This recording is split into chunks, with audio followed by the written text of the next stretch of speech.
ഒടുവിൽ ഏറെ കാത്തിരിപ്പുകൾക്കും അഭ്യൂഹങ്ങൾക്കും ഒടുവിൽ തമിഴ്നാട്ടിലെ DMK സഖ്യത്തിലെ സീറ്റ് ധാരണ ഏതാണ്ട് പൂർത്തിയായിരിക്കുകയാണ്. CPM-ഉം CPI-യും 2 വീതം സീറ്റുകളിൽ ഇത്തവണയും മത്സരിക്കുമെന്ന കാര്യം ഉറപ്പായിരിക്കുകയാണ്. ഏതാനും ദിവസങ്ങളായി DMK CPM-ന്റെയും CPI-യുടെയും ഒരു സീറ്റ് വീതം ഏറ്റെടുക്കുമെന്ന വാർത്തകൾ വലിയ രീതിയിൽ പ്രചരിക്കുന്നുണ്ടായി. എന്നാൽ ഇതെല്ലാം തള്ളിക്കളഞ്ഞുകൊണ്ടാണ് DMK സഖ്യം 2 സീറ്റുകൾ ഇരു പാർട്ടികൾക്കും ഉറപ്പ് നൽകിയിരിക്കുന്നത്. കഴിഞ്ഞ തവണ മത്സരിച്ച 2 സീറ്റുകളിലും CPM-ഉം CPI-യും വിജയം കൊയ്തു എന്ന ഘടകം പരിഗണിച്ചായിരിക്കണം ഇത്തവണ ഇങ്ങനെ ഒരു തീരുമാനത്തിലേക്ക് DMK എത്തിയത്. കഴിഞ്ഞ തവണ 39 ലോക്സഭാ സീറ്റുകളിലേക്ക് നടന്ന തെരഞ്ഞെടുപ്പിൽ 38 ഇടത്തും വിജയിച്ചത് DMK സഖ്യമായിരുന്നു. ഒരിടത്ത് അണ്ണാ DMK വിജയിച്ചു എന്നതൊഴിച്ചാൽ ഏതാണ്ട് ആധികാരികമായ ഒരു വിജയമായിരുന്നു DMK സഖ്യം കഴിഞ്ഞ തെരഞ്ഞെടുപ്പിൽ 2019 ലോക്സഭാ തെരഞ്ഞെടുപ്പിൽ നേടിയത്. ആ തെരഞ്ഞെടുപ്പ് വിജയത്തിൽ CPM-ന്റെയും CPI-യുടെയും പങ്ക് അത്ര ചെറുതല്ല. മത്സരിച്ചത് ഇരു പാർട്ടികളും ചേർന്ന 4 സീറ്റുകളിൽ മാത്രമാണെങ്കിലും ആ 4 സീറ്റുകളിലും ഐതിഹാസികമായ വിജയം തന്നെയാണ് ഇരു പാർട്ടികളും സ്വന്തമാക്കിയത്. അതിൽ എടുത്തു പറയേണ്ടത് 4 പേരുകളാണ്. ഒന്ന്, തിരുപ്പൂർ മത്സരിച്ച CPI-യുടെ K സുബ്ബരായ. അദ്ദേഹം 93,000-ലേറെ വോട്ടുകളുടെ ഭൂരിപക്ഷത്തിലാണ് വിജയിച്ചത്. കോയമ്പത്തൂരിൽ നിന്ന് മത്സരിച്ച CPM സ്ഥാനാർത്ഥി PR നടരാജൻ 1,76,000-ലേറെ വോട്ടിന്റെ ഐതിഹാസിക വിജയം സ്വന്തമാക്കി. നാഗപട്ടണത്ത് നിന്ന് മത്സരിച്ച CPI സ്ഥാനാർത്ഥി M സെൽവരസൻ 2,09,000 വോട്ടിന്റെ ഒരു ചരിത്ര വിജയം സ്വന്തമാക്കിയപ്പോൾ മധുരയിൽ നിന്നും മത്സരിച്ച CPM സ്ഥാനാർത്ഥി S വെങ്കിടേശൻ 1,39,000 വോട്ടിന്റെ വിജയം സ്വന്തമാക്കി. കഴിഞ്ഞ തവണത്തെ സീറ്റ് നിലയും ഒന്ന് പരിശോധിക്കേണ്ട ഘട്ടമാണിത്.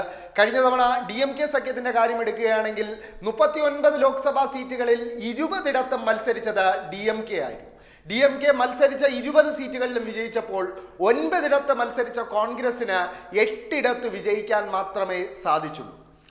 അതേസമയം CPI ആകട്ടെ 2 ഇടത്ത് മത്സരിക്കുകയും 2 ഇടത്തും വിജയം സ്വന്തമാക്കുകയും ചെയ്തു. CPM-ഉം സമാനമാണ്, 2 ഇടത്ത് മത്സരിച്ചു, 2 ഇടത്തും വിജയം കൊയ്തു.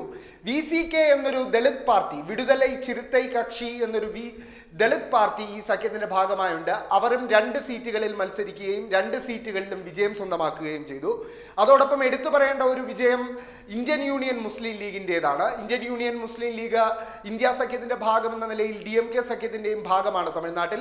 അവർ ഒരു സീറ്റിലാണ് മത്സരിച്ചത്. ആ ഒരു സീറ്റിൽ അവർ വിജയം സ്വന്തമാക്കുകയും ചെയ്തു. പിന്നെ മറ്റു ചില ചെറിയ കക്ഷികൾ ഓരോരോ സീറ്റിൽ മത്സരിക്കുകയും ആ സീറ്റുകളിലെല്ലാം അവർ വിജയം സ്വന്തമാക്കുകയും ചെയ്തു. മൊത്തം വോട്ട് ഷെയർ എടുത്ത് പരിശോധിക്കുകയാണെങ്കിൽ DMK സഖ്യത്തിന് കഴിഞ്ഞ തെരഞ്ഞെടുപ്പിൽ ലഭിച്ചത് 53.15% വോട്ടാണ്. അതായത് ഏതാണ്ട് പകുതിയിലേറെ വോട്ടുകൾ സ്വന്തമാക്കാൻ, ആകെ പോൾ ചെയ്തതിൻ്റെ പകുതിയിലേറെ വോട്ടുകൾ സ്വന്തമാക്കാൻ DMK സഖ്യത്തിന് കഴിഞ്ഞ തെരഞ്ഞെടുപ്പിൽ സാധിച്ചിരുന്നു.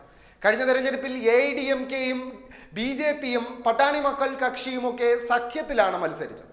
AIDMK 20 സീറ്റുകളിൽ മത്സരിക്കുകയും ഒരു സീറ്റിൽ മാത്രമാണ്, കോൺഗ്രസിനെതിരെ മത്സരിച്ച ഒരു സീറ്റിൽ മാത്രമാണ് അവർക്ക് വിജയം സ്വന്തമാക്കാനായി. അതേസമയം BJP-യുടെ കാര്യം എടുക്കുകയാണെങ്കിൽ 5 സീറ്റിൽ അവർ മത്സരിച്ചു. അതിലൊന്ന് അവരുടെ സിറ്റിംഗ് സീറ്റായിരുന്നു. അതിൽ 5 സീറ്റിലും പരാജയം ഏറ്റുവാങ്ങാനായിരുന്നു BJP-യുടെ വിധി. ഇത്തവണ AIDMK-യുമായുള്ള സഖ്യമെല്ലാം തകർന്ന ശേഷം BJP തെരഞ്ഞെടുപ്പിനെ നേരിടുമ്പോൾ അവർക്ക് കാര്യമായി ഒന്നും ചെയ്യാനില്ല എന്നത് തന്നെയാണ് തമിഴ്നാട്ടിലെ യാഥാർത്ഥ്യം. എന്തായാലും തമിഴ് രാഷ്ട്രീയം ഇനി എങ്ങനെ മാറിമറിയുമെന്നത് വരും ദിവസങ്ങളിൽ കണ്ടറിയേണ്ടിയിരിക്കുന്നു. എന്തായാലും DMK സഖ്യത്തിന് തന്നെയാണ് തമിഴ്നാട്ടിൽ ഇപ്പോഴും മേൽക്കൈയുള്ളത്. ആ മേൽക്കൈ അവർ നിലനിർത്തുമെന്ന് തന്നെയാണ് ഇപ്പോഴത്തെ ഏറ്റവും അവസാനം നടന്ന തെരഞ്ഞെടുപ്പുകളിലെ ഫലവും സൂചിപ്പിക്കുന്നത്. എന്തായാലും തമിഴ്നാട് രാഷ്ട്രീയത്തിൽ ഇനി CPM-ഉം CPI-യും എങ്ങനെ ഒരു നിർണായക ശക്തിയായി മാറുമെന്നത് വരും ദിവസങ്ങളിൽ കണ്ടറിയേണ്ട കാര്യമാണ്.